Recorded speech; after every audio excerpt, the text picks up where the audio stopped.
We've got about 6 minutes until the closing bell, and it can't come soon enough if you're long the market. There you see the Dow at 10,080, off nearly 200. Yes, you heard me right, 200 points. NASDAQ down a little less than 2% or 37 points at 1908.75. When we come back, the closing countdown.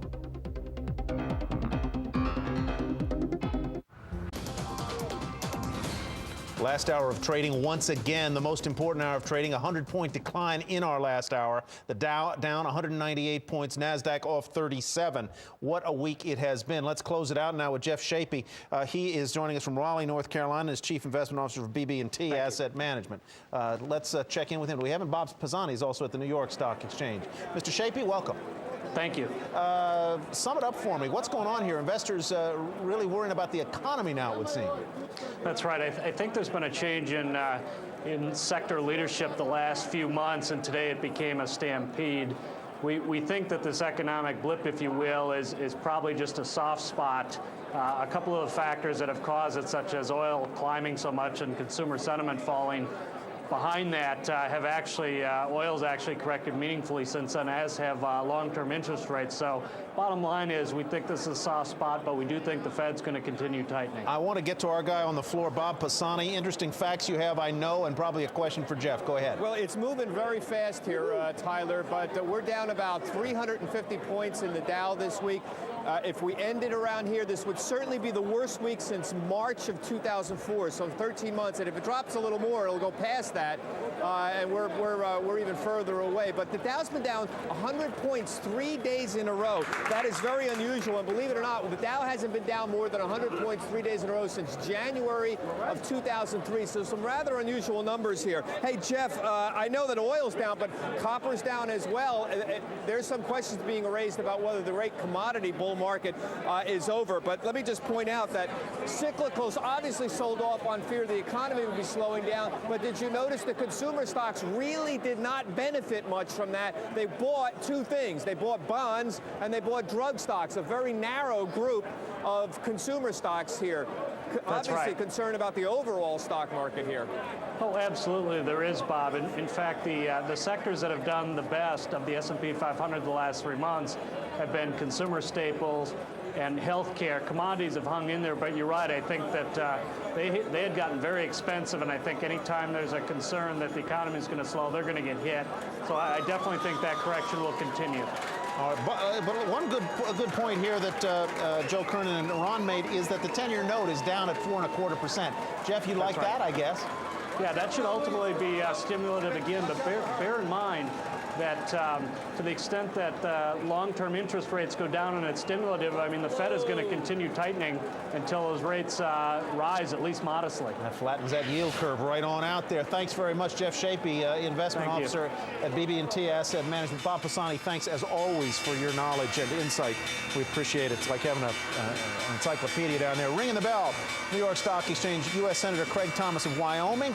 At NASDAQ, Tony Whitaker, Chairman and CEO of Kentucky First Federal Bank Corp., is there. That'll do it for the first hour of the closing bell. The second continues now with Maria Bartiromo. See you next week.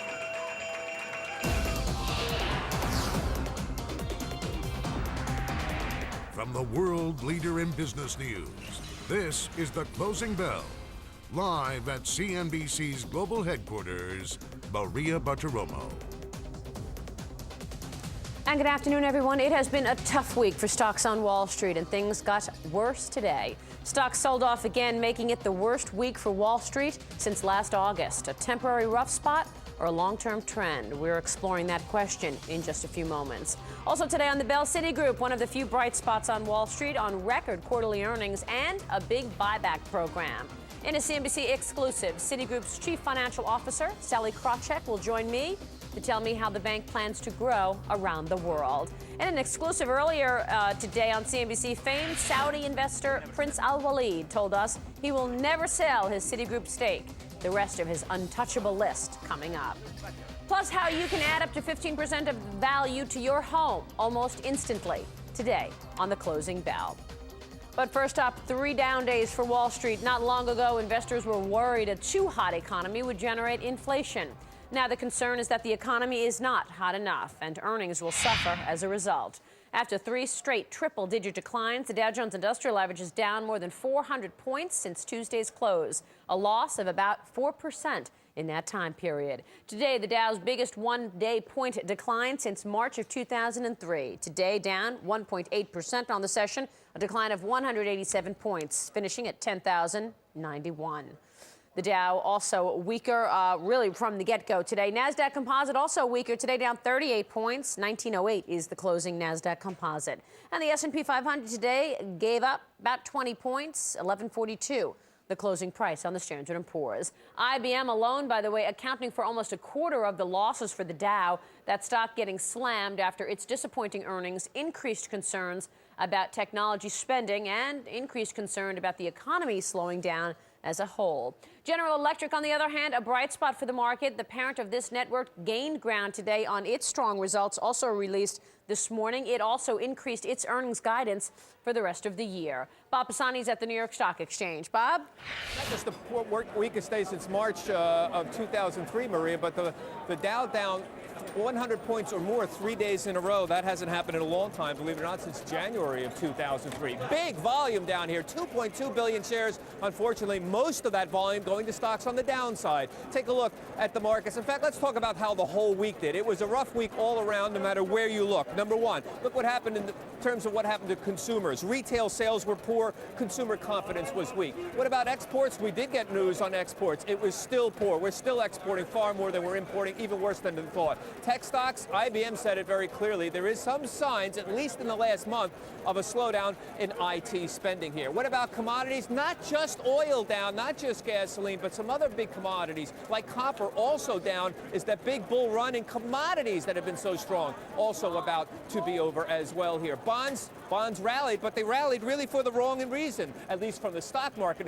perspective. They didn't rally because inflation was over. They rallied because the economic prospects are not quite as bright. Take a look at the major indices for the week. These are not final numbers. We were changing rather rapidly as we went into the close. The Dow Transports, the worst performer of the major indices, down nearly 6%. The Russell 2000, the small caps have been dramatically underperforming this year after outperforming in the prior year. The NASDAQ continuing to lag the market. The Dow Industrials down 3.5%. As you heard from Maria, worst performance since March 2003. The S&P 500 down 3.1%. What's important is to look at the sectoral move this week because we had big numbers there as well. Drug stocks were one of the only sectors that were up this week, up nearly 4%. Some had good news, but this group has dramatically underperformed. Semiconductors, a big move down to the downside, down 8%. Oil stocks down nearly 6%. Cyclicals like steel and material stocks